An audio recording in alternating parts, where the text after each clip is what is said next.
Je sais pas qui sont ceux qui attardent les lives quand on travaille.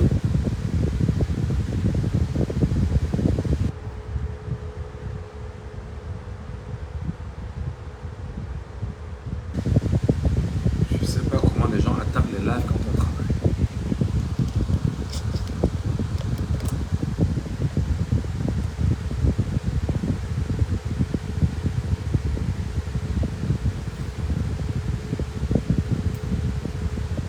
Je sais pas pourquoi les gens attardent des lives quand on travaille. Les amis, s'il vous plaît, essayez de taguer à nouveau des gens pour qu'on puisse remonter, s'il vous plaît.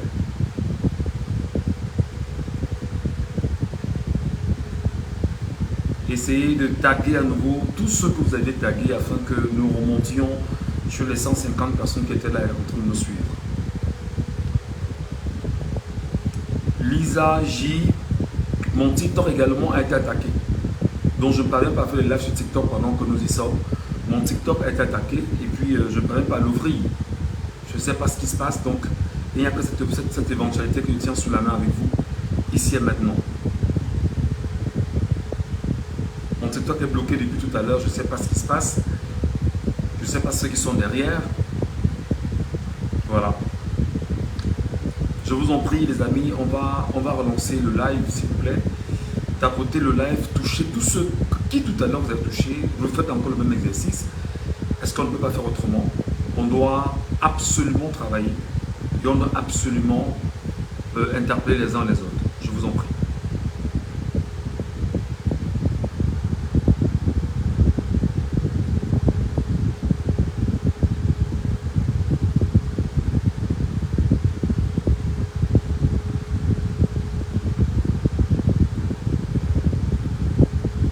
Là, je vous redonne le numéro WhatsApp. Je vous donne le numéro WhatsApp parce que on ne pourra pas travailler aujourd'hui avec TikTok. On va travailler WhatsApp simplement.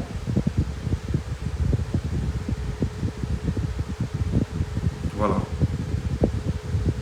Je vais à nouveau épingler le numéro. Je vous en prie les amis, s'il vous plaît, retouchez encore tous ceux qui tout à l'heure ont touché. Afin qu'on puisse avancer, s'il vous plaît. On peut être au moins 100, ce sera intéressant et ça nous permettra véritablement d'impacter, puisque le but c'est d'impacter. S'il vous plaît.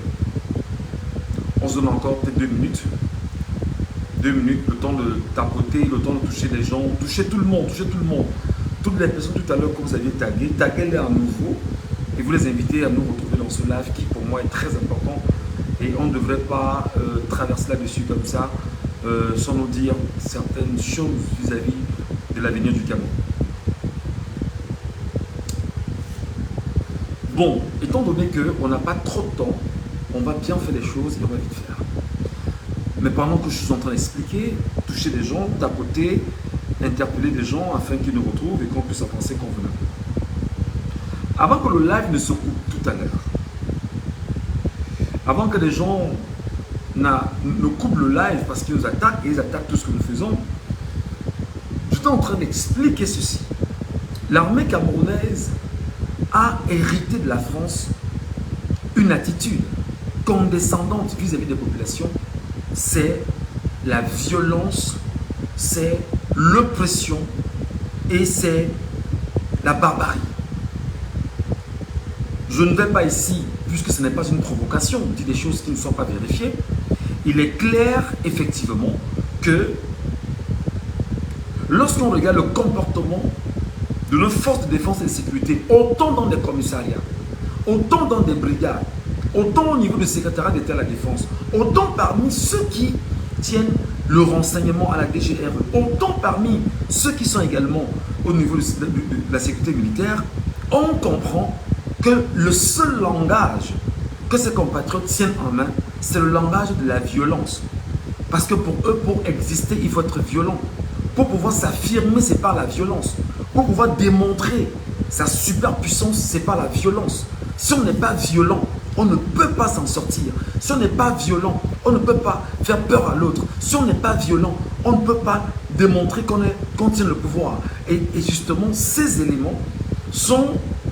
où cet élément premier est un élément extrêmement capital que nous devons prendre très au sérieux afin de comprendre fondamentalement qu'est-ce qui s'est passé avec l'affaire Longuet-Longuet. Non seulement, il va falloir que nous prenions l'affaire Longuet-Longuet avec beaucoup de pincettes. Et je vous donnerai tout à l'heure les différents segments d'analyse, la compréhension qu'on peut avoir autour. Alors, la deuxième chose que le Cameroun a hérité de la France, c'est le mensonge. Le mensonge. Les Français sont des prophètes en matière de mensonge. C'est-à-dire c'est des gars qui ont la science du mensonge, de la manipulation. On ment et on manipule. On manipule les gens à travers la communication. On manipule les gens à travers le mensonge. Je ne vais pas vous revenir sur les événements les plus récents pour que vous compreniez effectivement que nous sommes dans une logique purement de manipulation et de mensonge.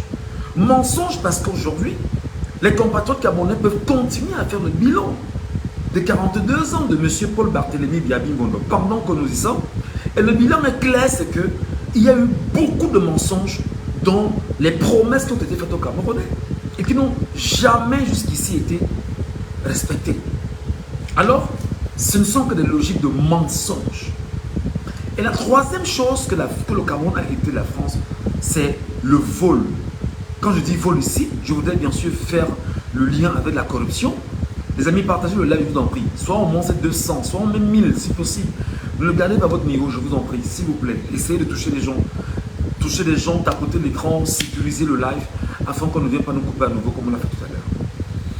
Nous avons l'obligation réelle de faire une chose. C'est de comprendre que l'oppression, le mensonge, le vol sont trois éléments importants au cœur du pouvoir central camerounais.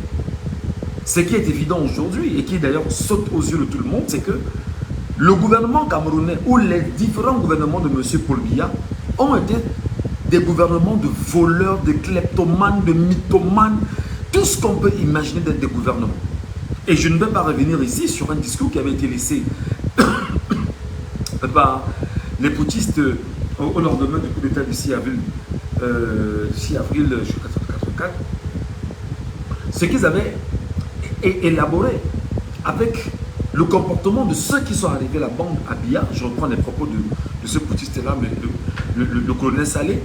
Quand il parle justement de la bande à Biya, ils sont arrivés comme s'il fallait simplement rapidement voler, se remplir les poches, etc.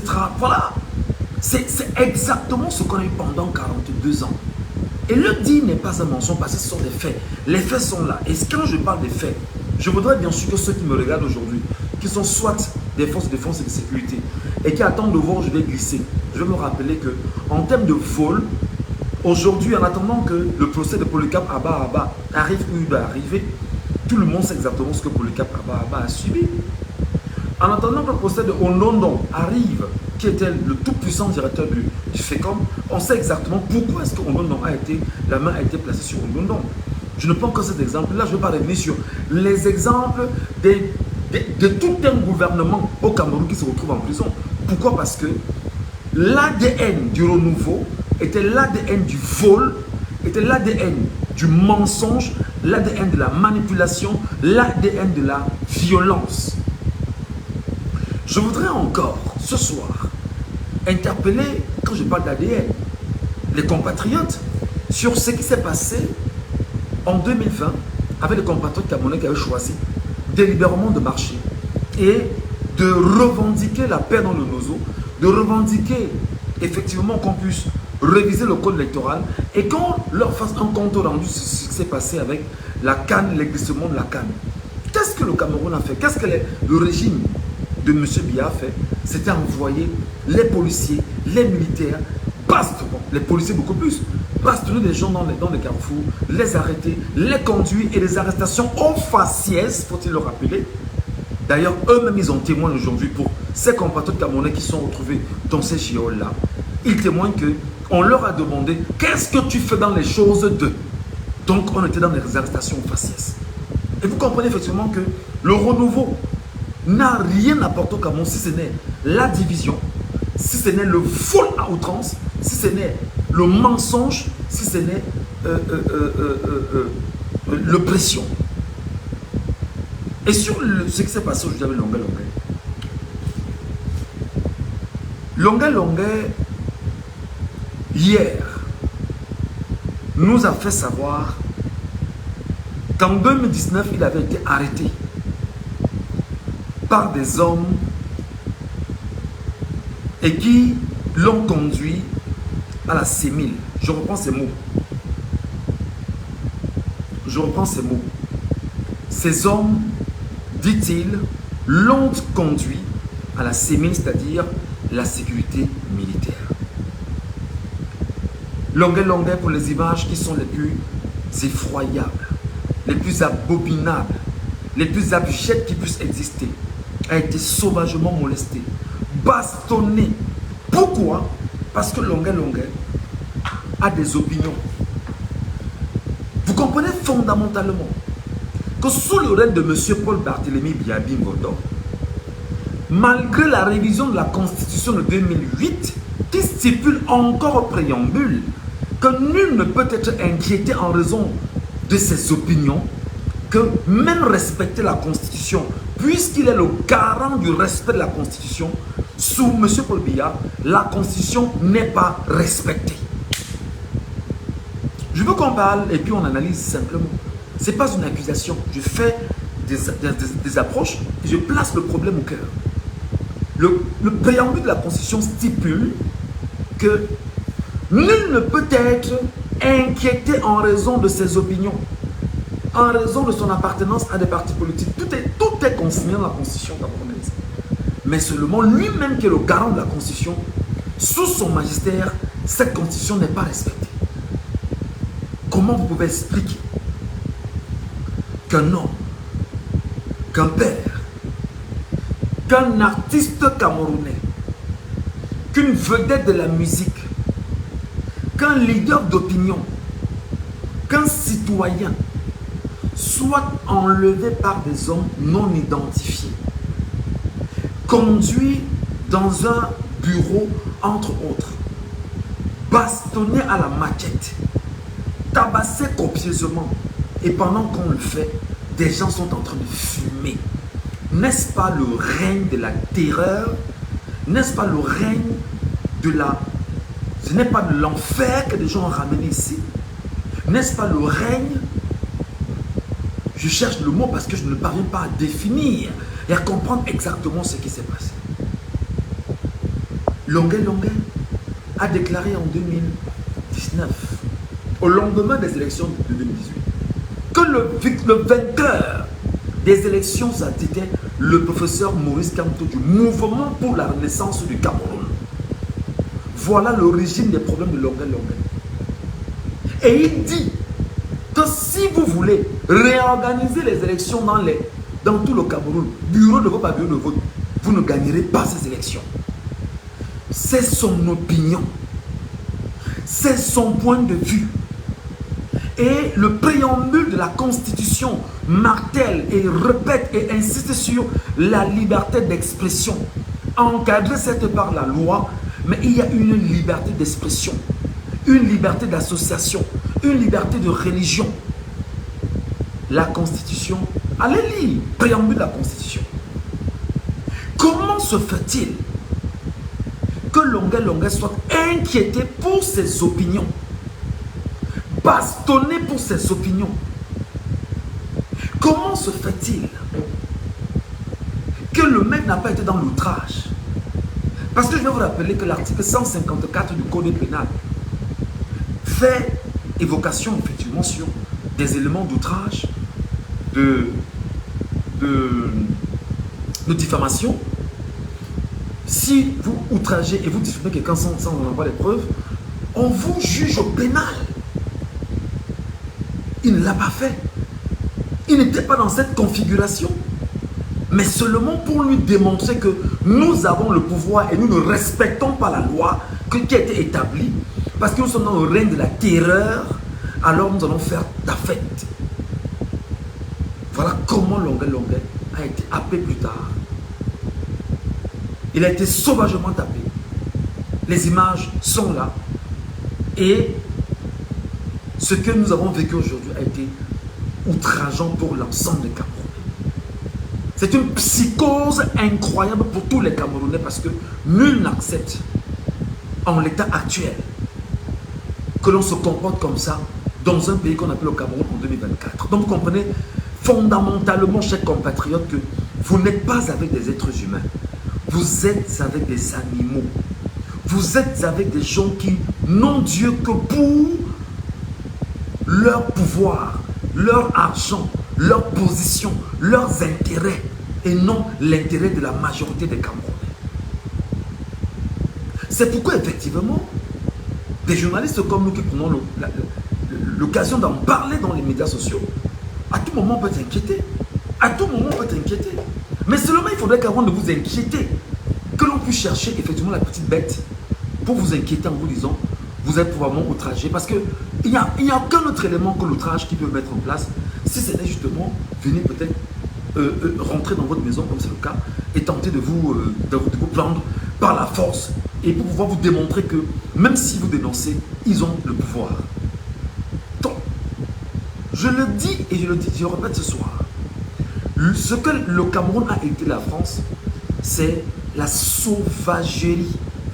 Et quand je dis la France sauvageonne, autant pour moi, ce que la France a fait sur les pays bamileke, en y versant le napalm sur le pays bamileke, et qu'un président de la République revient quelque temps après, sur les antennes de France 24, dit en Mondovision que l'histoire du Cameroun, vraiment que les gens arrêtent de parler de l'histoire coloniale du Cameroun et qu'on passe à autre chose, vous comprenez exactement que nous sommes mal barrés avec...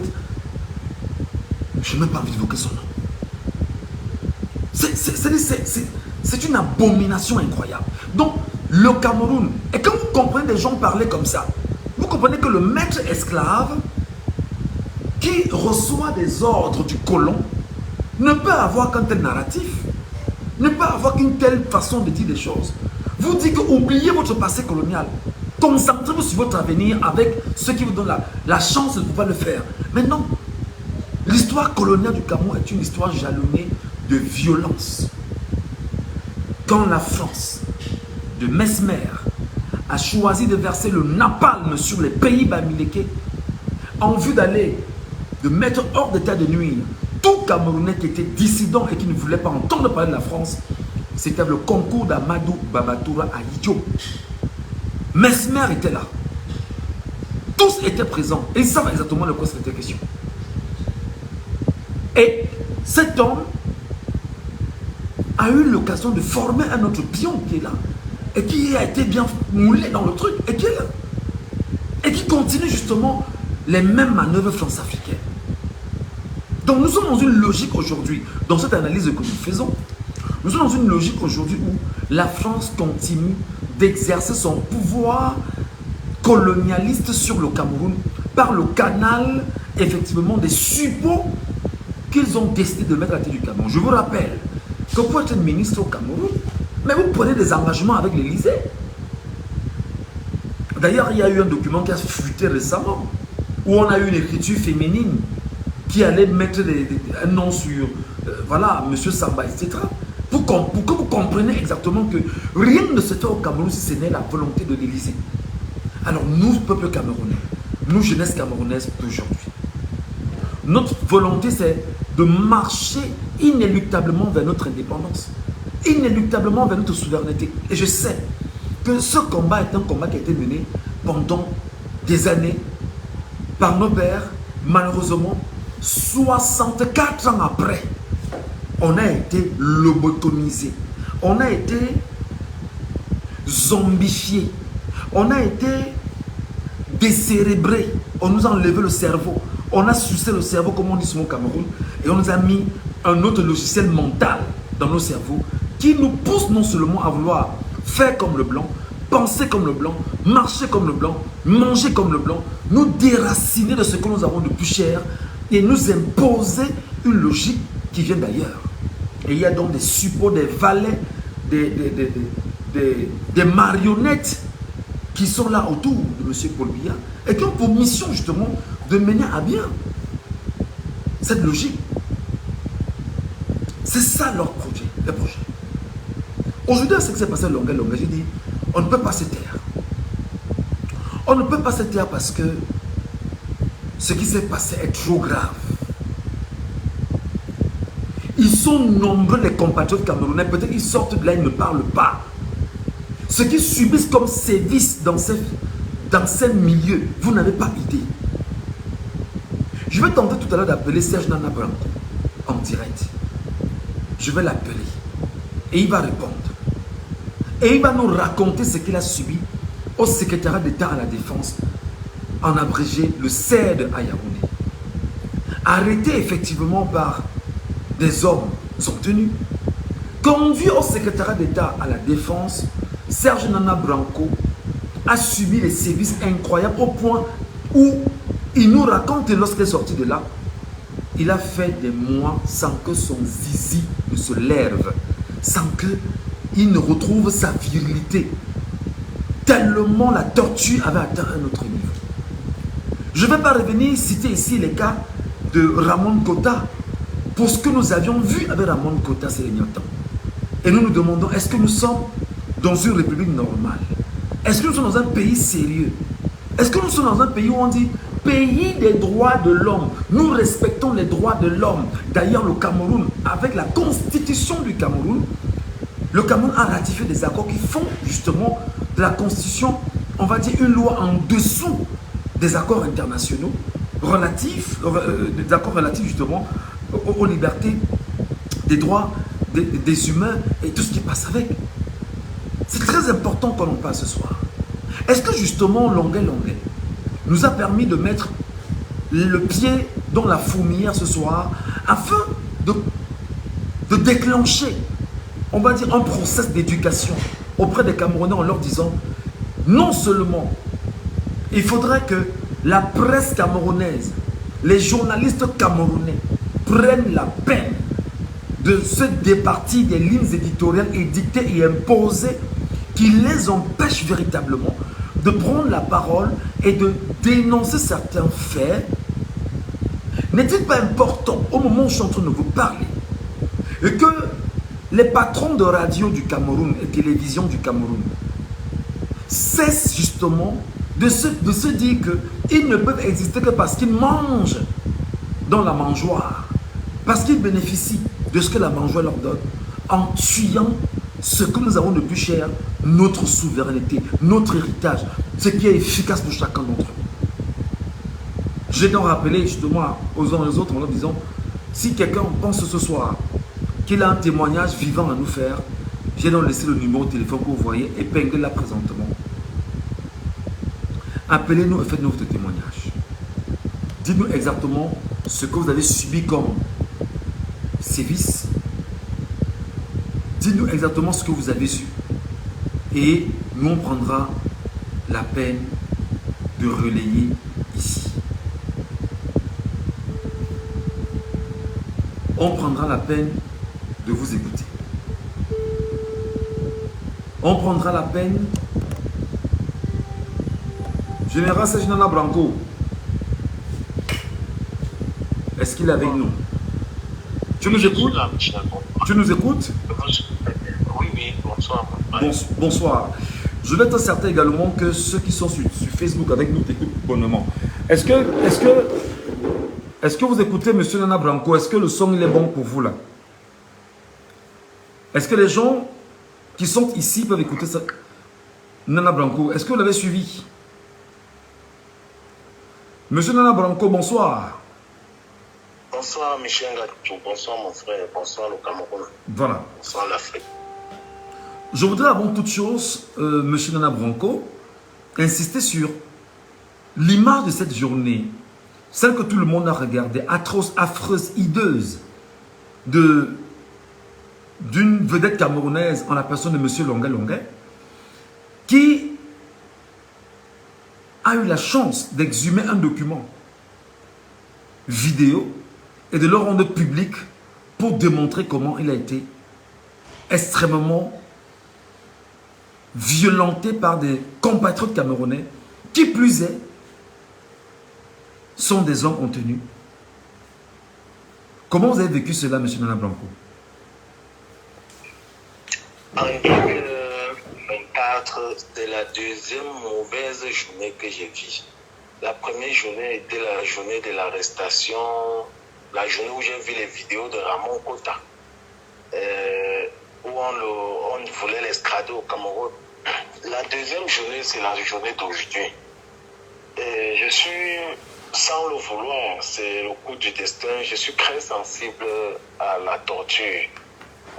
Je suis très sensible lorsqu'on veut étouffer quelqu'un qui veut exprimer, n'est-ce pas, son opinion. Je veux vous dire, je veux vous dire sincèrement, je n'ai pas regardé toute la vidéo, je ne peux pas d'abord la regarder, je n'ai pas regardé la vidéo plus de 10 secondes. Je n'ai pas fait plus de 10 secondes sur la vidéo, parce que je ne peux pas tenir d'abord, c'est d'office. Deuxième des choses, j'ai reçu cette vidéo dans mon inbox à tout moment. Les gens m'ont, plus de 50 personnes m'ont envoyé ça. Bon, c'est eux qui savent le pourquoi, tout le monde sait le pourquoi. Mais je dis également que je me suis posé directement la question, pourquoi cette vidéo maintenant? Parce que lorsqu'on connaît le pourquoi, on peut savoir le comment. Pourquoi cette vidéo maintenant? Moi, je pense que ceux qui l'ont fait ne sont pas bêtes.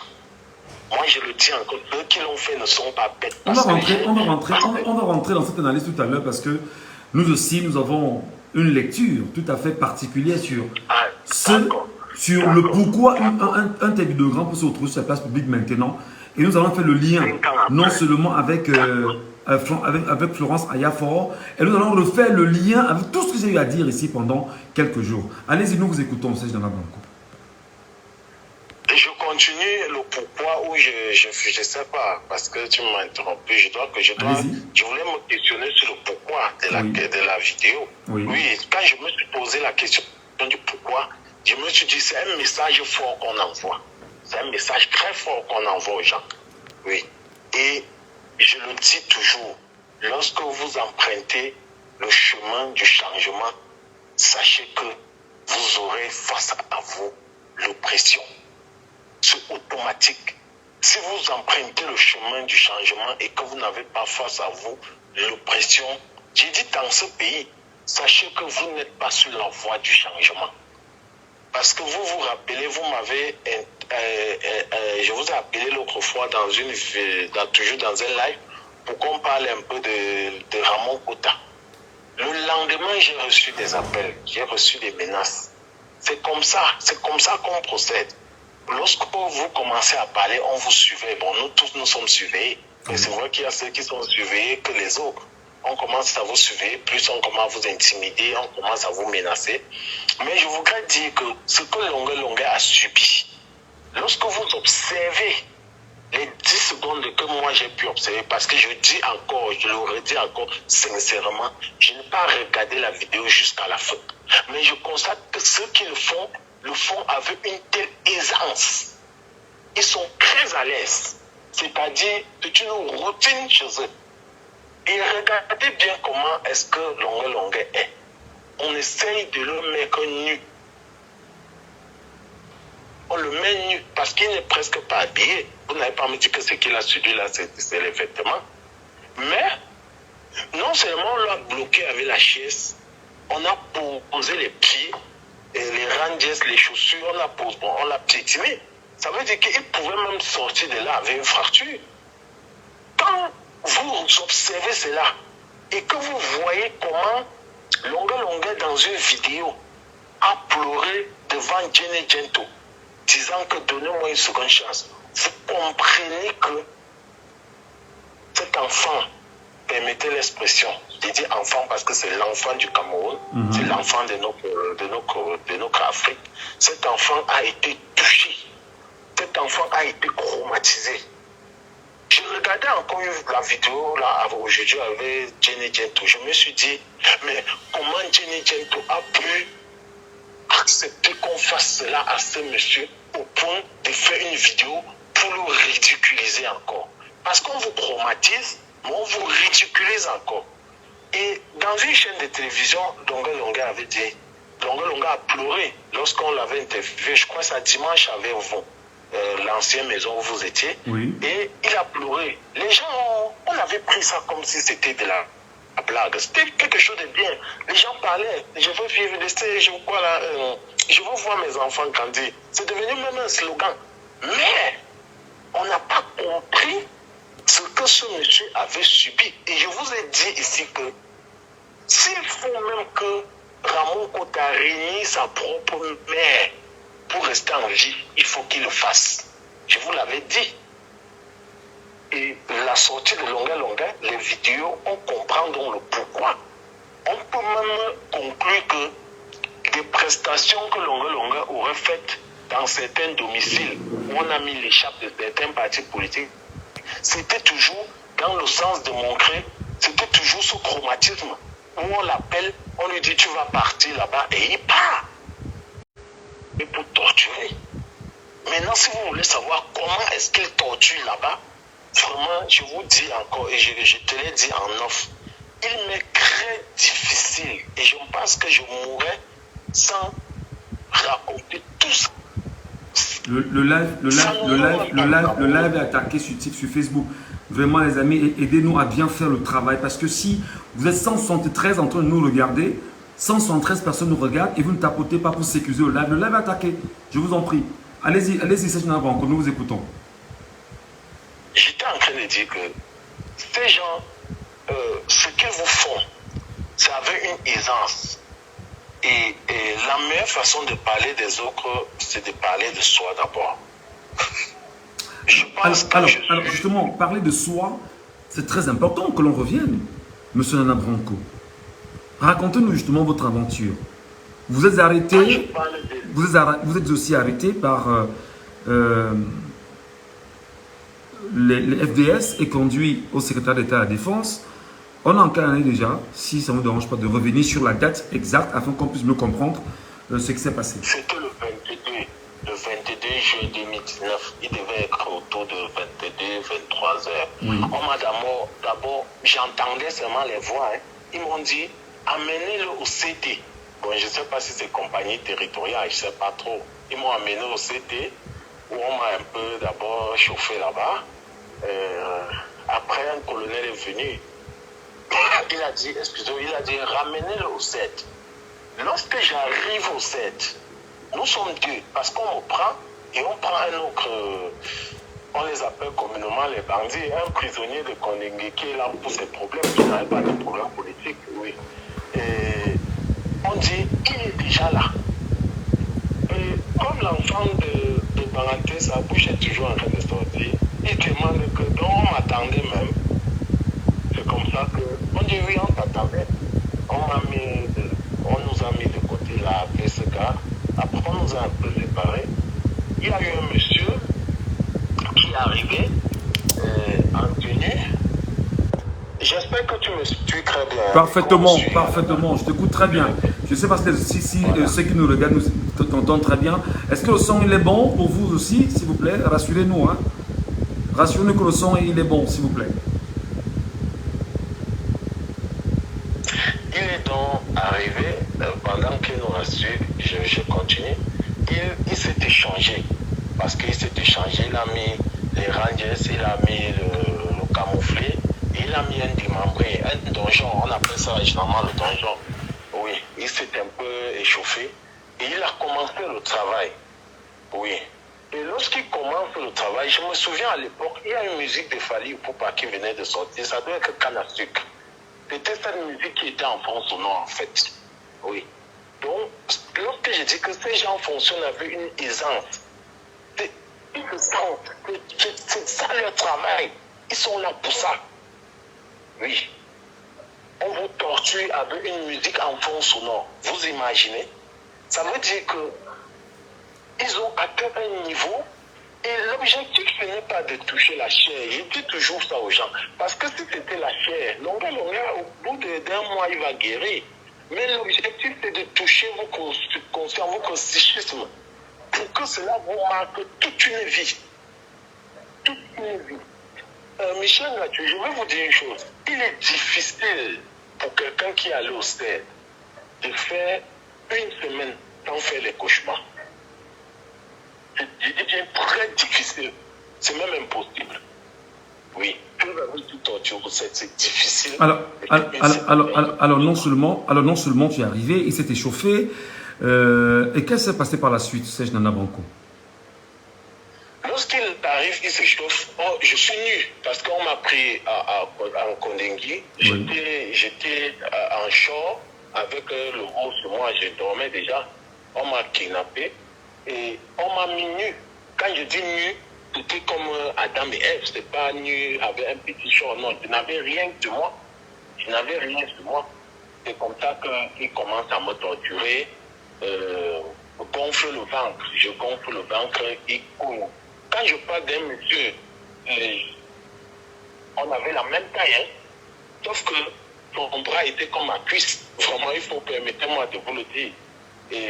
Et je ne pense pas que je peux oublier ce visage un jour. Je ne peux jamais l'oublier, jamais. Oui.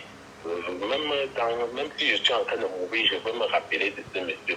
C'est comme ça que, après cela, on commence des simulations de noyade. Après les simulations de noyade, on vous met du courant électrique. Après, il y a un commandant, parce qu'il est arrivé, on l'appelait mon commandant, on a donné le café. Donc, je n'étais pas commandant des brigades, j'étais commandant de grade parce qu'il était vraiment jeune. Et relativement jeune, une quarantaine d'années. Et il dit, non, vous êtes en train de tourner. C'est comme ça qu'on m'a dormi sur une table, je peux appeler ça une table. On m'a menotté les bras de chaque côté. On a menotté également les pieds. Ce qui fait que les pieds étaient écartés et le bijou de famille était exposé. Oui. C'est comme ça qu'ils ont donc pris la fronde. Ils ont commencé à frapper sur le bijou de famille. Incroyable. Voilà. C'est comme ça que, après, ils me demandent, on me pose la question, tu es le garde du corps de Kanto. J'ai dit que je ne suis pas le garde du corps de Kanto. Moi, j'ai vu, à l'époque, j'avais vu Kanto dans ma vie, c'était peut-être 4 ou 5 fois. Il dit, je ne suis pas son garde du corps. Attends, avant de revenir sur la question du garde du corps. C'est-à-dire que le jeune commandant est arrivé et il estimait qu'on te caressait, comme on n'allait pas vite, il fallait vite faire. Exactement. Donc, on t'a donc menotté les 4 membres et de façon à ce que les pieds étaient écartés et le bijou de famille était suspendu et c'est avec une fronde que l'on frappe ton bijou de famille. Oui, c'est avec une fronde, une bonne fronde.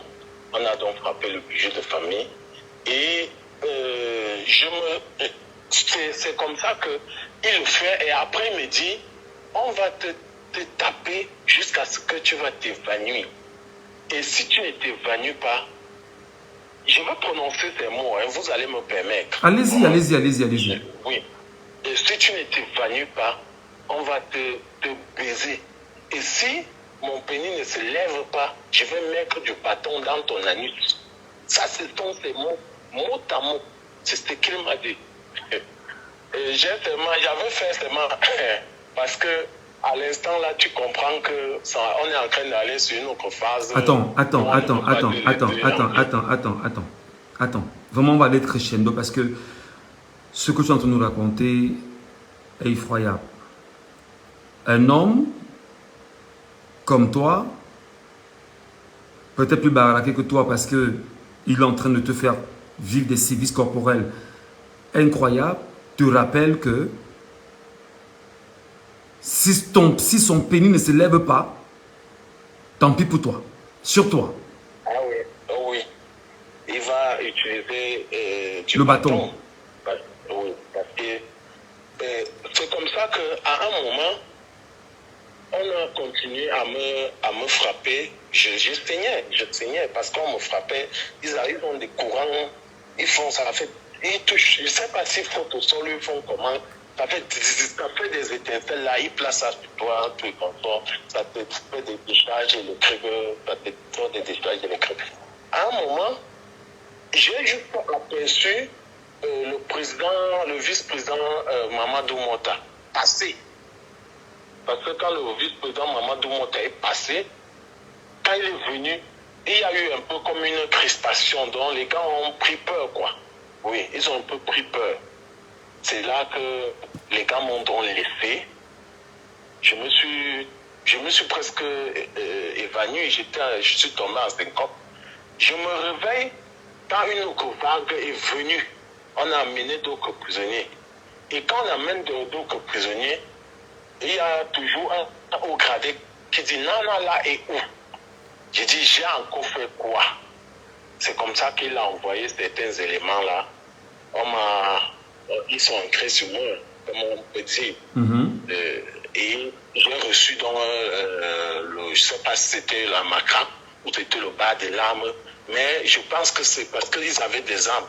J'ai reçu le bas des larmes sur le front, j'ai toujours cette cicatrice là. Et je me suis évanoui. Ça c'était la dernière scène. Je me réveille, donc je ne sais pas combien de temps après, ma tête est posée sur la cuisse du docteur Kwame Frank. Ma tête est posée sur la cuisse du docteur Frank. Et comme il n'y avait rien à faire, il avait juste pris de l'eau, puisqu'on était dans une salle où l'eau coulait. Il a nettoyé, il a essayé de nettoyer. Quand je me suis réveillé, il a essayé de me parler. Et le lendemain, il y a un monsieur qui est arrivé, il était habillé au maillot du PSG. Il me dit, c'est toi qui fais qu'on m'appelle de toute urgence. Il dit, parce qu'il vient, il fait l'appel. Quand il arrive, il dit, Nana est où? Quand il arrive sur mon nom, il dit, Nana c'est, je dis, moi voici, je me lève. Il dit, c'est toi qui fais qu'on m'appelle de toute urgence. J'ai dit, je ne sais pas de quoi vous parlez. Il me fait sortir. Donc tous les jours, on me faisait sortir comme ça, au moins 1 à 2 fois par jour. Il fallait partir me réchauffer un peu. On me réchauffe, je reviens. On me réchauffe, je reviens. On me demande... Non, il faut bien dire qu'on t'amène, on te tabasse et on te ramène. Quand tu te réchauffes, c'est pas le thème. On va te faire tabasser et on te ramène. Oui, on me tabasse correctement. On me met à... Ça, c'est le mot. On me met à l'aise. Mettez-le à l'aise. On dit, allez le mettre à l'aise. Allez le réchauffer. On me tabasse, on me torture. On te passe à la balançoire. On te frappe le bas de pied. C'est énorme. C'est beaucoup. Il y a beaucoup. Bon, je dis toujours, c'est peut-être Dieu qui a fait que le président Mamadou Monta arrive tôt. Parce que s'il n'était pas arrivé tôt, et que peut-être le monsieur aurait bien voulu que son pénis se lève et ça pouvait ne pas se lever, il utilise son bâton. Donc peut-être la venue de Mamadou Monta a fait qu'il n'utilise que non seulement son pénis se lève, mais qu'il n'utilise pas aussi son bâton. Donc c'est comme ça que pendant toute cette période de fond, on me retire, on m'amène chez... Je crois qu'il était un colonel, vraiment, je peux pas... Je sais qu'il était colonel, pas que je pense, il était colonel. On m'interroge là-bas, on me pose la question, qu'est-ce que je sais de Maurice Kamto, quels sont mes liens avec Maurice Kamto, qu'est-ce que Maurice Kamto projette. Je dis, je ne connais rien. Ce que je sais, c'est que je suis ici parce qu'on a truqué les élections à Bangaté. Le reste là, ça ne m'intéresse pas. On me dit que, mais pourquoi tu dis qu'on a truqué? Je dis non. Après fraude, le RDPC nous a attribué 23%, 24%. Mais on arrive au Conseil constitutionnel, on lit 3%. Je suis ici pour chercher 21%. Qu'on m'explique où il y a 21%. C'est ça mon véritable problème. Sinon, je ne serais pas à Yaoundé. Sinon, je ne serais pas sorti marcher. Et ce sont ces 21%-là qui me font dire que Maurice Kamto a gagné les élections. Parce que si ça a été fait à Bangaté, ça a été fait partout. J'ai donc été torturé comme ça jusqu'à ce qu'on nous amène à Ekounou. Je crois qu'on nous termine à Ekounou le 5 ou le 10 comme ça, le 6 août. C'est-à-dire du 22 au 6 août. J'ai passé le temps à être torturé. On venait me faire, on venait m'enlever comme ça par torture. Curieusement, je me rends compte que sur tous les PV d'audition, on posait toujours la question aux gens, qu'est-ce que Nana a fait pendant les émeutes? Parce qu'on disait que c'est moi qui t'avais brûlé Kondimi.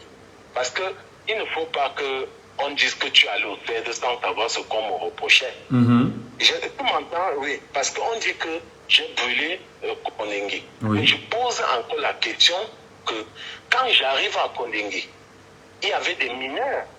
J'ai enseigné à Kondengue. D'ailleurs, j'ai eu 2 enfants qui ont eu le SAP. J'ai enseigné à Kondengue et j'ai posé cette question au juge de Kounou. Est-ce que vous connaissez un médecin qui a brûlé une pharmacie? Il me dit non. Et c'est moi l'enseignant qui doit brûler la bibliothèque de Kondengue parce que je suis du MSC. Il me dit oui. J'ai dit ok, vous pouvez me condamner donc parce que je n'ai plus rien à dire. Donc on m'accusait d'avoir brûlé la bibliothèque.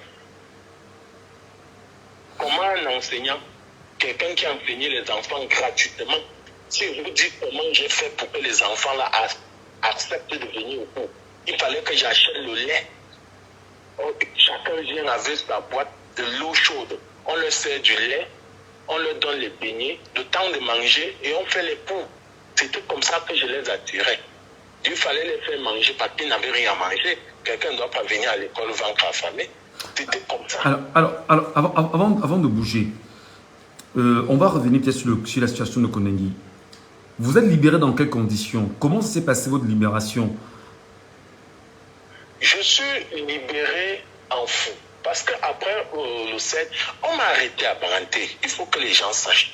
J'ai été arrêté à Branté le 26 janvier 2019. Oui. J'ai été gardé à la brigade de Branté pendant 4 jours. Pas j'ai, nous avons, parce que j'étais pasteur, nous étions 3.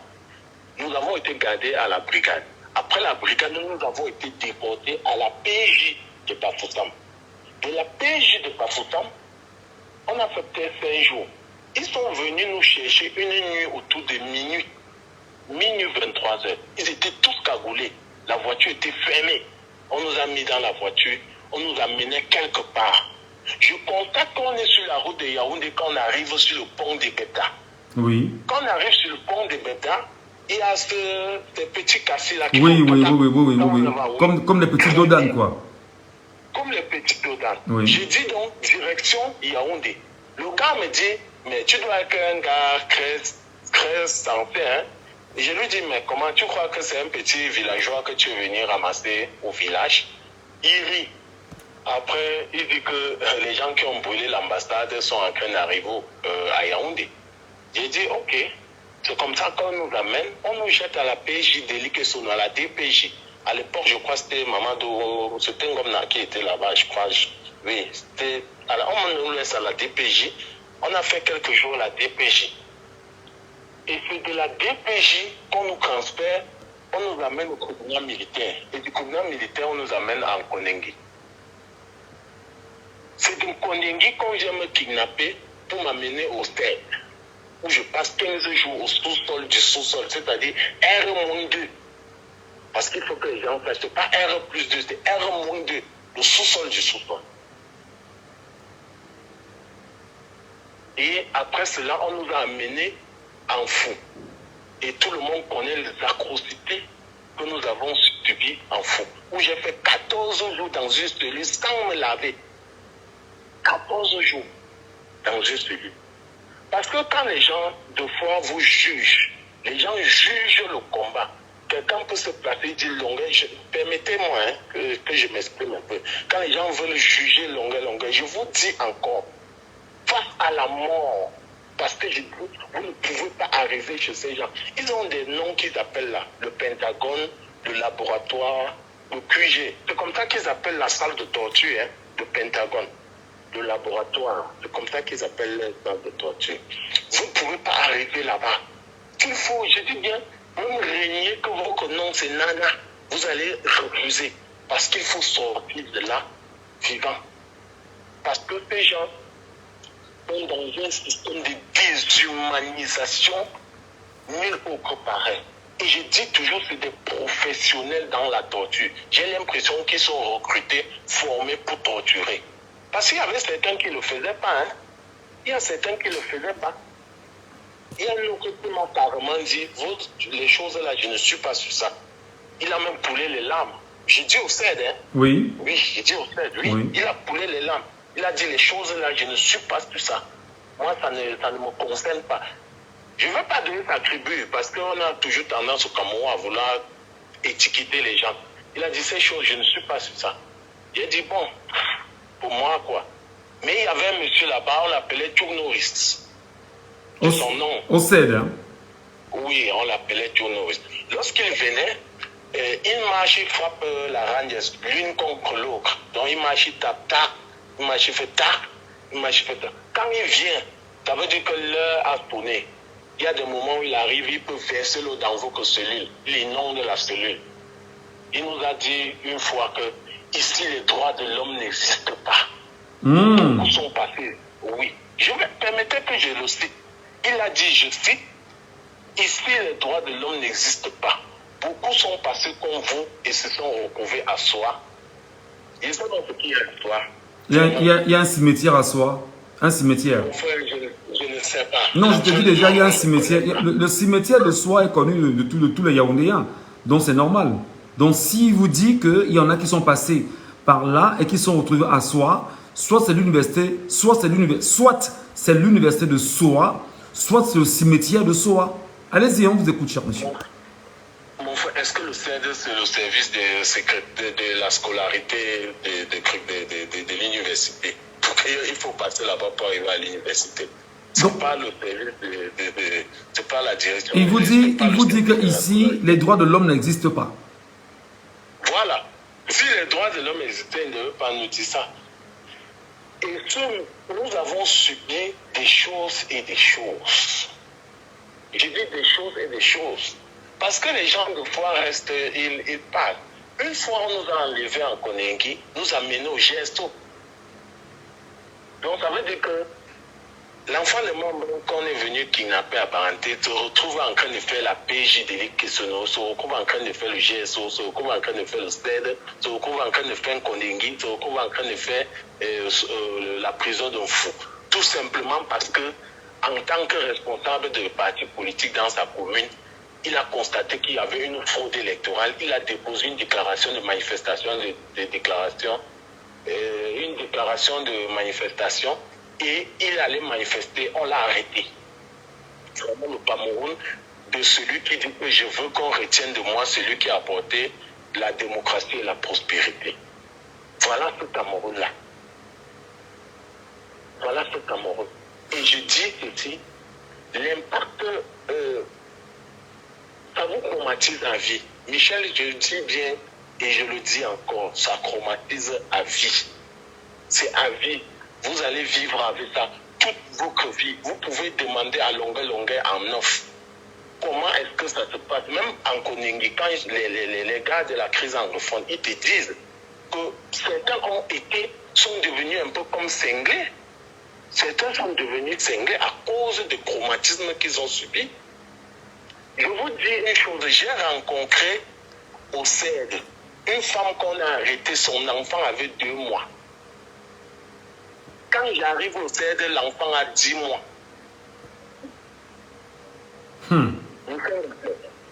Michel Gatou. Donc elle a fait 8 mois au CED avec son enfant. Michel Gatou, on est allé à Baronozo arrêter une femme. L'enfant, elle allaitait l'enfant de 2 mois. Oui. Elle est venue au CED passer 8 mois. Quand je suis arrivé au CED, l'enfant marchait déjà, il marquait les premiers pas. Vous voulez qu'on parle de ce pays, de quel côté? Vous voulez qu'on se place où? J'ai rencontré les gens au CED, à la PJ, un gars à la PJ, qu'on a traumatisé à la PJ, au point où il a perdu la raison, il dérapait carrément. Je ne l'ai pas retrouvé en Konengi. Les 5 mois que je fais en Konengi, il n'est pas venu en Konengi. Ce qui suppose qu'on l'aurait libéré. On l'aurait, pas le conditionnel, hein, parce qu'on peut l'avoir aussi achevé. On l'aurait libéré. Oui. Alors, ce que tu nous racontes ce soir, monsieur Serge Nana Branco, est de nature à... C'est choquant parce qu'on n'a pas de voix. On se demande si les gens vont jusqu'à vous dire qu'ici, il n'y a pas de liberté. On met un récipient où on vous crampe la tête. Vous êtes menotté, hein? Il n'y a pas moyen de gesticuler. Tu obtempères seulement. Tu dis seulement, fais de moi ce que tu veux. On te crampe la tête dans le récipient. pendant une certaine période, lorsque tu es bien étouffé, on se soulève, on te pose les questions. Quand ça n'allait plus, qu'est-ce que je faisais? Je chantais l'hymne national. Quand ça n'allait plus, je chantais ma chanson préférée, Comme Tono que président, le peuple t'a choisi. On me torture, je chante.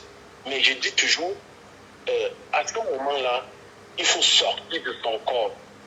Il faut pouvoir passer à ce qu'on appelle la troisième dimension.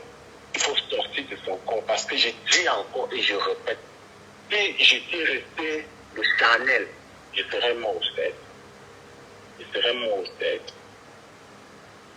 Alors, mais il y a... Oui, allez-y. Permettez-moi, docteur Oku, plus tard me prescrit une radio, un scanner. Vous savez pourquoi il me prescrit le scanner? Non. Parce que il y avait de fois pour rester là, on est en train de causer. À un moment, je m'épanouis. Donc, je tombe là. Je me réveille peut-être 3 à 4 minutes après, ou 5 minutes comme ça. C'était comme ça. J'ai fait 3 semaines. Donc, quand je vais pisser, il y a des gouttes de sang. Le sang va sortir. Pendant 4 mois. 4 mois. Le réveil du matin, quand on dit qu'un homme se lève le matin, son bill rouge est debout, ce n'était pas, ça ne se levait pas. Non, dites les choses clairement que après, vous avez fait 4 mois, vous ne parvenez pas à avoir une érection. C'est clair. Très clair. J'ai dit 4 mois. Je me souviens, le jour en Fou, à la prison de Fou, quand je me suis réveillé, j'ai eu la première érection ce jour. Il y a un mai. La pâte d'arachide, le maïs mélangé avec l'arachide, on fait ça en pâte et on attache, on vend, on prépare, on vend. J'avais distribué ça dans la prison. Le régisseur m'a interpellé pour dire qu'il ne veut plus entendre que j'ai fait, que j'ai partagé à manger. Sauf qu'il ne comprenait pas. Permettez-moi de rire. Il ne comprenait pas la joie du citoyen qui était devant lui parce que le citoyen venait de recouvrir sa qualité d'homme. Vous me suivez très bien, il venait de retrouver sa qualité d'homme. Je parle en riant comme ça, c'est pour ne pas pleurer, hein, vraiment. C'est vraiment difficile. C'est difficile parce que j'espère qu'un jour, Longue va pouvoir nous expliquer exactement ce qu'il a subi. Parce que vous commencez à subir du moment où on vous arrête. Si vous êtes chevaux, c'est à ce moment-là que la torture commence. Parce que quand on est venu me prendre en Koningui, jusqu'à ce que j'aille en Fou, c'était un calvaire. C'était comme si j'étais dans un monde. C'était comme si j'étais dans une bulle. Même en Fou, il a fallu que je passe même 2 mois en Fou pour savoir exactement où je me trouvais. Parce que je me levais aussi le matin là. Je suis là, on m'amène au tribunal. Je suis là, je peux bavarder, oui. Mais je suis... Il y a comme si on m'a enlevé... Comme s'il y a quelque chose, une substance qui manquait. Oui. Il a fallu vraiment du temps que tu parles avec les gens, qu'on te reconforte, que tu parles avec des gens. En Afrique, au Cameroun, les psychologues, c'est difficile. C'est difficile d'en avoir fait. C'est vrai quand même que j'ai eu à parler avec un psychologue 1, 2, 3 fois. Mais c'est vraiment difficile. Oui, parce que ce que les Camerounais subissent dans les commissariats, dans des brigades, dans des centres de détention, c'est vraiment de la merde. Et quand j'arrive en Fou, je me dis que j'ai vu, mais je n'ai pas vu. En Fou, quand j'arrive, deux personnes meurent sous le lit qu'on m'avait donné. Parce que les gens étaient placés dans des conditions inhumaines. Donc quand vous vous couchez, vous prenez une seule position, de 19h jusqu'à 6h le matin. La même position. On ne se tourne pas. On ne se tourne pas. En presque 6 mois, j'avais comptabilisé, on était presque à une quarantaine de morts. En 6 mois, dans une prison au Cameroun. En moins de 5 km de l'endroit où Paul Biya vient atterrir tous les jours quand il part en Europe ou quand il décolle pour partir ou pour venir. C'est pénible, c'est difficile. Tout ça, c'est un traumatisme que je ne vais jamais oublier. en fou, quand vous épluchez le macabo, parce que à un moment, on ne m'amenait plus, comme le MST apportait à manger à des militants, on ne m'apportait plutôt les vivres et je m'arrangeais à cuisiner moi-même. Quand j'épluchais le macabo, je jetais la peau, les prisonniers prenaient cette peau de macabo pour préparer manger. Dans le pays ici, où j'ai su que c'était le miracle, c'est quand on m'a apporté des lignames. Il y a l'igname jaune là qu'on prépare avant de manger, qu'on prépare avant d'éplucher. L'igname jaune qui a les poils. J'ai épluché l'igname. Quand j'ai jeté la peau, un prisonnier a pris, il a mangé, il a avalé. Dans le Cameroun, ce que j'ai vu avec mes yeux. Donc quand vous parlez de la torture, peut-être que c'est Serge Franco, eux-mêmes c'est des Camerounais qui sont torturés à longueur de journée. Est-ce que vous savez qu'en fou, on préparait le riz haricot, ils appellent ça ration spéciale. On prépare du riz haricot pourri, il faut préciser. Le riz haricot pourri, on appelle ça ration spéciale. C'est-à-dire, la prison fera une ébullition. Ils vont bien manger. Pour eux, c'est qu'on leur a préparé de la bonne nourriture.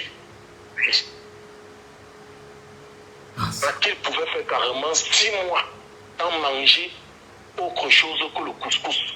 On appelle le couscous là-bas quoi là? L'onkis. Oui, l'onkis. On préparait le couscous avec une eau. Je vais vous dire, vous avez vu déjà quand on mange le taro et après on va laver l'assiette du taro. L'eau qu'on a lavé l'assiette du taro, vous voyez un peu, vous vous imaginez? Oui. La sauce était un peu comme ça, vraiment. C'était tout sauf une sauce. C'était tout sauf une sauce. Je dis, quand vous avez mangé le taro, on lave l'assiette. L'eau qu'on a lavé l'assiette là est un peu teintée, bizarre, oui. C'était comme ça que la sauce était. C'est à quoi ressemblait la sauce. On va vous donner une boule de couscous qui n'a...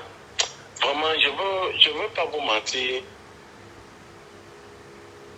Si les Camerounais ne prennent pas conscience, dès maintenant, qu'il est temps de changer ce pays en profondeur, ce qu'on ne peut pas s'en sortir. Parce que quand les gens veulent visiter les prisons, ils vont visiter les prisons de Yaoundé, Douala. Les plus pires atrocités sont dans les prisons principales. À la prison de Fou, quelqu'un a fait 6 mois de cellule, c'est-à-dire 6 mois dans une cellule, dans une chambre. Quand il dit la cellule, on appelle ça un cachot. 6 mois menotté, enchaîné. Quand vous le voyez, voyez-les comme un zombie. Il se lave une fois par semaine. Bon, ça, c'était l'ancien régisseur qu'on appelait à l'époque Eden Zogo, qui était arbitre international, pour ceux qui l'ont connu. Malheureusement ou heureusement, il est décédé et les choses ont un peu changé, un peu. Dans les conditions de détention des prisonniers, les choses avaient un peu changé. Oui.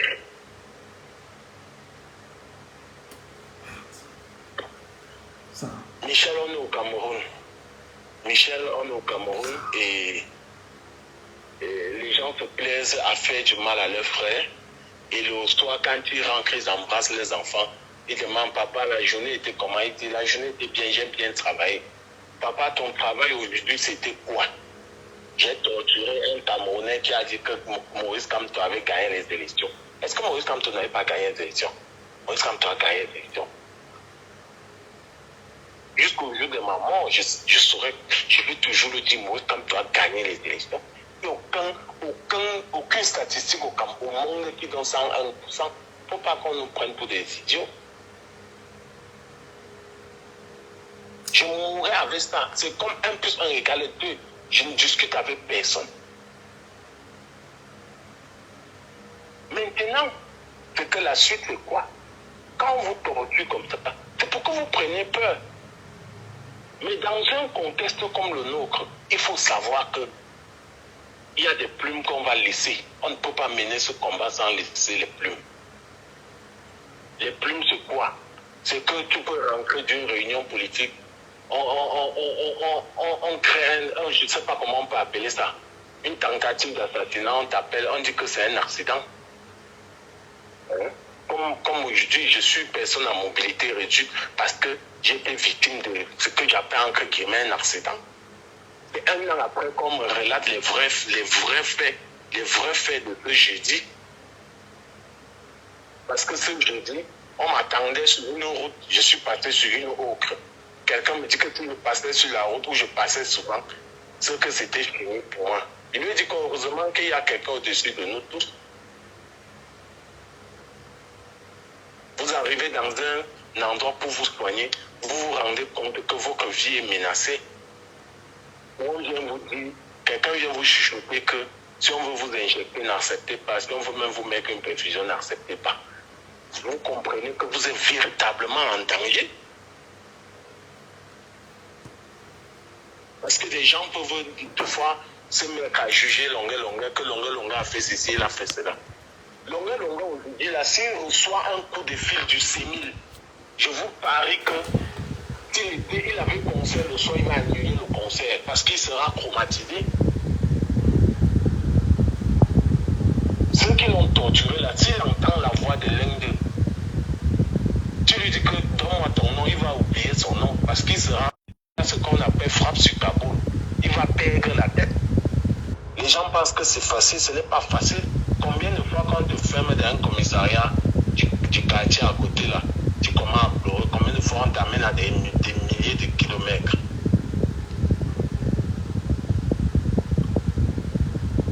Bon, alors, on va te remercier. C'est le combat. On va te remercier. Les Oumyopères ont subi la même chose.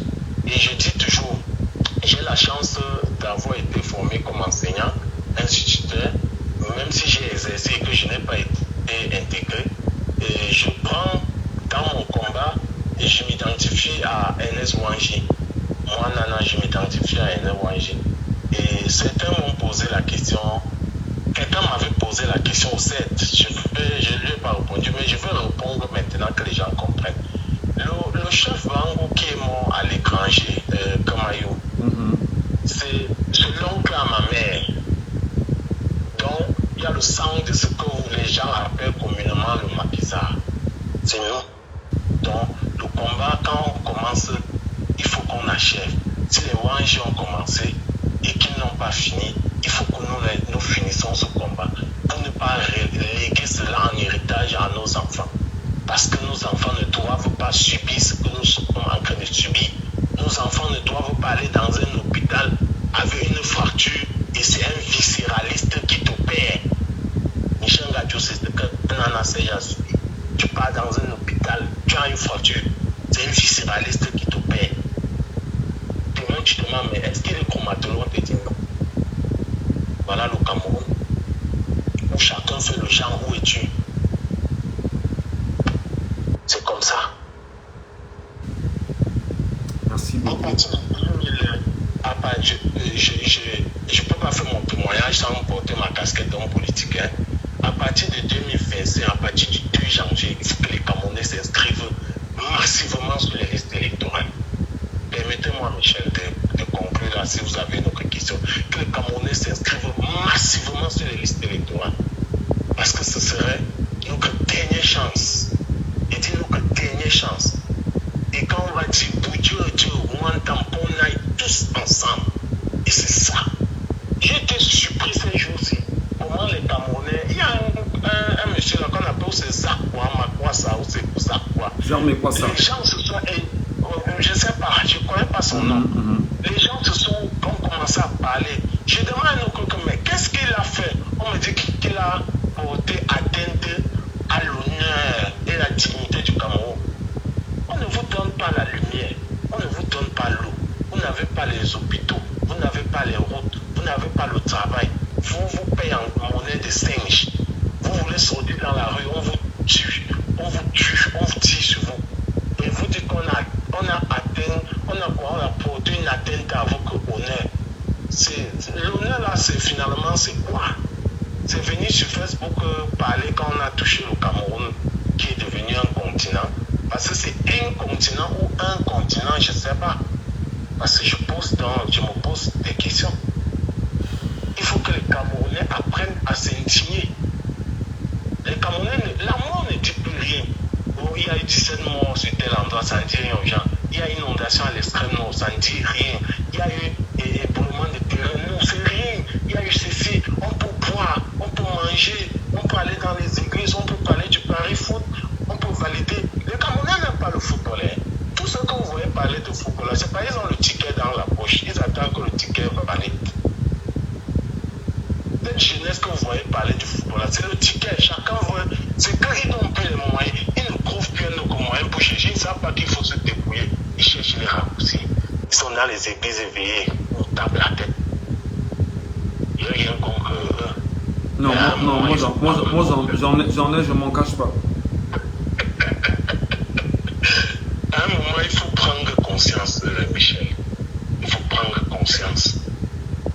En tout cas, Serge, j'avoue que le récit que tu nous as fait ce soir est un récit qui nous laisse sans voix, moi particulièrement. Je réalise qu'à tout moment, moi-même qui suis dans un combat porté par la conscientisation sur le prisme de l'éducation, parce que je suis journaliste de formation et formé par mon pays, le Cameroun, je peux à tout moment être happé et peut-être vivre les mêmes services que toi. Michel, oui.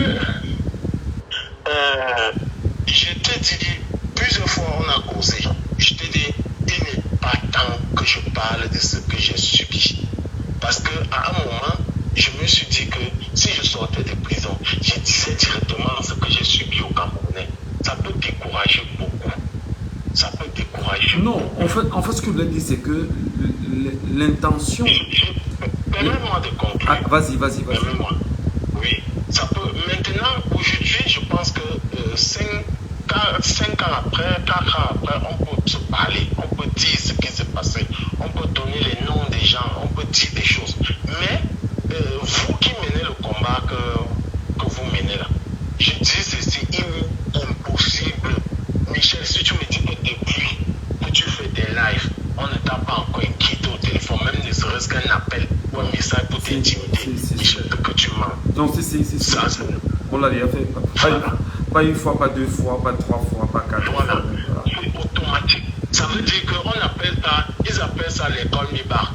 Ils t'envoient là-bas un peu le col mi-bar. Après ça, ils vont t'appeler, ils vont te faire. C'est comme ça, on va t'intimider, on va vouloir t'acheter. Ça ne manque pas. Et quand on va savoir qu'on ne peut pas t'acheter, on te fait ce qu'on a fait au Pôle Tuta. Hein?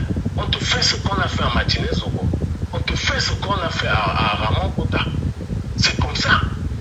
Mais j'espère qu'avant qu'ils ne pensent de faire cela, nous aurons déjà changé ce pays.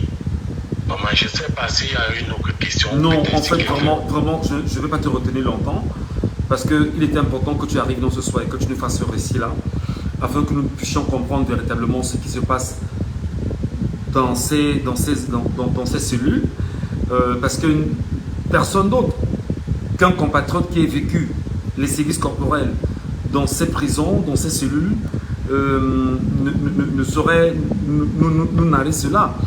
Donc, il est important qu'on vienne et qu'on vienne vers toi, que tu nous racontes vraiment ce qui s'est passé et que nous comprenions véritablement ce dans quoi nous sommes impliqués. Et pour mieux comprendre la situation de Longa aujourd'hui. Vraiment, 1 million de fois, je dirais 30 millions de fois au nom de tout le peuple camerounais, par ma petite voix, ma très petite voix, je te dis merci. Merci infiniment pour... de dire un mot avant de partir. Vas-y, mon grand, vas-y. Juste de ma part, de partir sans dire merci au docteur Wam Frank. Parce que pendant que j'étais inconscient, je me réveille, ma tête est sur sa cuisse. Vraiment. Généralement, c'est des actes qui sont... On croit que c'est anodin, mais ce n'est pas anodin.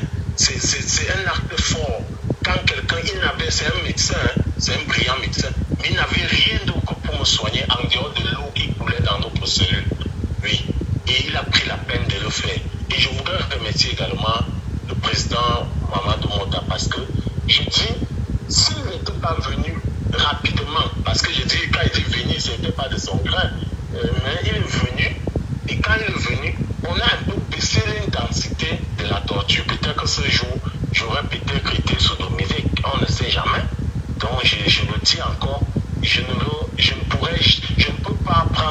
alors dans de telles circonstances sans clarifier ces deux événements-là.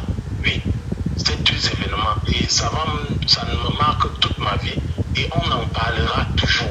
Nous sommes dans une prison à ciel ouvert. Oui, c'est Kim Jong-un qui nous gouverne. Merci. Merci beaucoup, monsieur Nana Sejbanko, pour ce témoignage, pour ce récit. J'espère que tout à l'heure, on va écouter d'autres Camerounais qui vont forcément réagir. Il y a des... Attendez, j'ai reçu des messages. J'ai reçu des messages, j'ai même des gens qui m'ont envoyé des témoignages également de ce qu'ils ont eu à subir. On va écouter quelqu'un. Mais avant d'écouter celui-ci,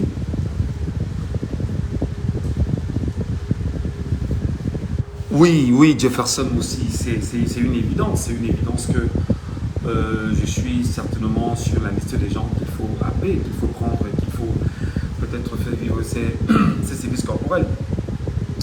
Mais toujours est-il que je dis, on a tué Thomas Sankara, mais les idées de Sankara règnent jusqu'à aujourd'hui. Lorsque Sankara disait que l'esclave qui n'est pas capable d'assumer sa révolte ne mérite pas que l'on s'appuie sur son sort, cet esclave répondra seul de son malheur s'il se fait des illusions sur la condescendance suspecte d'un maître qui prétend la franchir. Seule la lutte libère. Jusqu'à aujourd'hui, cette lutte est celle que nous menons. Cette lutte est celle qui doit nous libérer. Cette lutte est cette lutte qu'il faut préparer. Peut-être également transmettre un message à nos frères du CED, de la DGRE, des prisons, de tout ce qu'ils font. Que les amis, le rendez-vous de tout être humain, c'est 2 mètres sous terre. Le rendez-vous de tout être humain, c'est 2 ou 3 mètres sous terre. C'est-à-dire que tu vas torturer des êtres humains, tu vas piétiner, tu vas déshumaniser au nom de la conservation du pouvoir. 3 mètres sur terre. C'est la définition, c'est ce vers quoi chacun d'entre nous doit. C'est ce vers où nous allons tous converger. Rappelez que vous ne garderez rien sur la terre. Vous êtes sortis du ventre de vos mamans nus. Vous retournerez au ventre de la terre. Vous n'emporterez rien. Je m'emploie à l'expression des religieux qui disent dans la Bible que tout ce qui te revient, dans le livre des Lévitiques, tout ce qui te revient, c'est ce qui va dans ton ventre. Je paraphrase, hein? Tout ce qui te revient, c'est ce qui va dans ton ventre. Vraiment, ce que M. Nana nous a raconté aujourd'hui nous permet de comprendre c'est dans quoi nous vivons. Et peut-être aussi va nous permettre de préparer les jeunes Camerounais qui, pour le moment, traversent des moments incroyables et qui, peut-être même dans cette prison, vivent pire moment. Mais seulement, j'ai retenu une chose, le nom de ce monsieur qu'on appelait Sékou Maurice, qui aurait dit qu'ici, les droits de l'homme n'existent pas.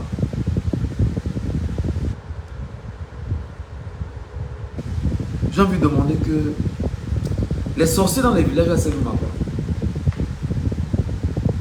Les sorciers dans les villages servent à quoi? Moi, je me pose des questions, c'est-à-dire que les sorciers servent à quoi véritablement? Moi, je ne comprends pas.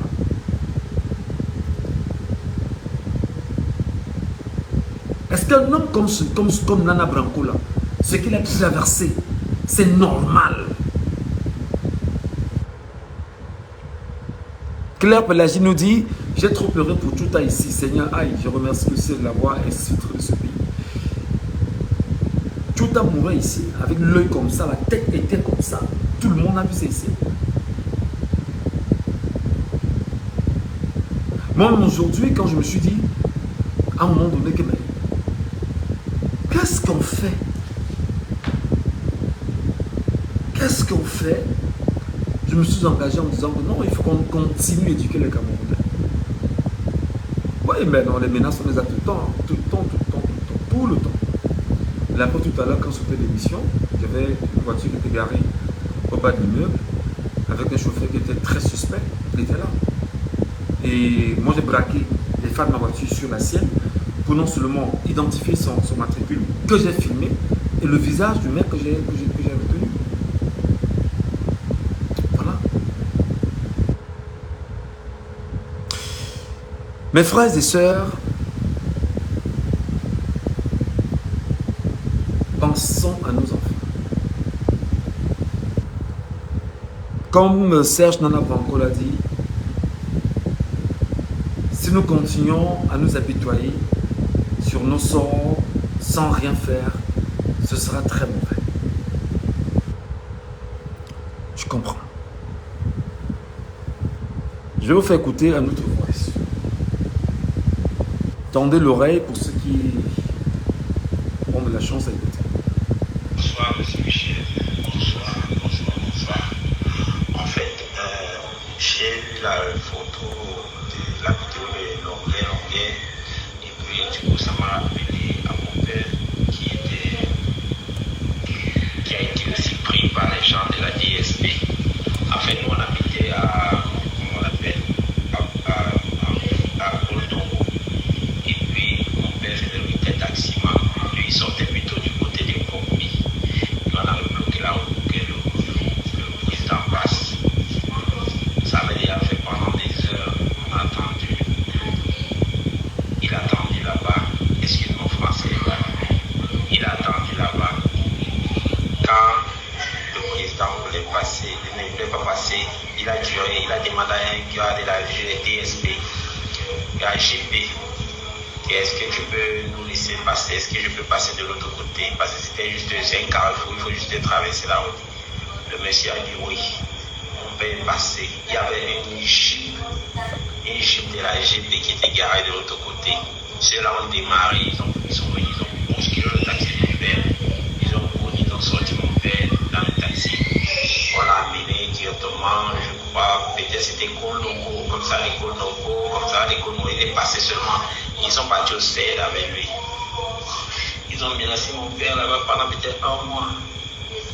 Un jour, ils ont sorti un dossier, on l'a mené, on l'a envoyé en prison de Konegi. Et on a dit, c'est tentative de coup d'État. Donc, il a fait une tentative de coup d'État. À la maison, on était cassés, déjà qu'on n'arrivait pas à manger, on n'arrivait pas à vivre. On partait à l'école. On a arrêté l'école, moi j'ai arrêté l'école, mes grands ont arrêté, mes frères ont arrêté, tout le monde. Et on a payé 4 millions plus de 4 millions. Il a fait 2 ans. On a payé près de 4 millions. Dès qu'on a payé les 4 millions, il est sorti, il n'a pas fait 6 mois. Il est mort, chez lui, c'était devenu bizarre, galère. Moi, j'ai mis dans ma tête.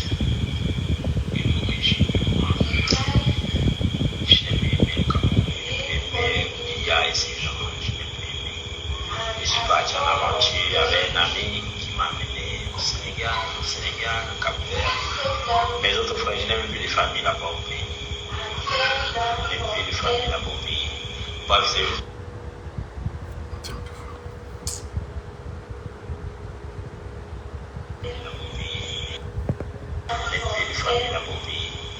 C'est juste pour dire comment les gens sont torturés là-bas, comment il y a des gens qui subissent là-bas, il y a des gens qui subissent là-bas, il y a des gens qui, figure-toi qu'il y a des gens qui sont partis de l'Allemagne, ils quittent l'Allemagne, ils arrivent à l'aéroport, on les prend là-bas, ils disparaissent là-bas, ils disparaissent à l'aéroport là-bas, on les torture, et après les sorties ne peuvent même pas parler.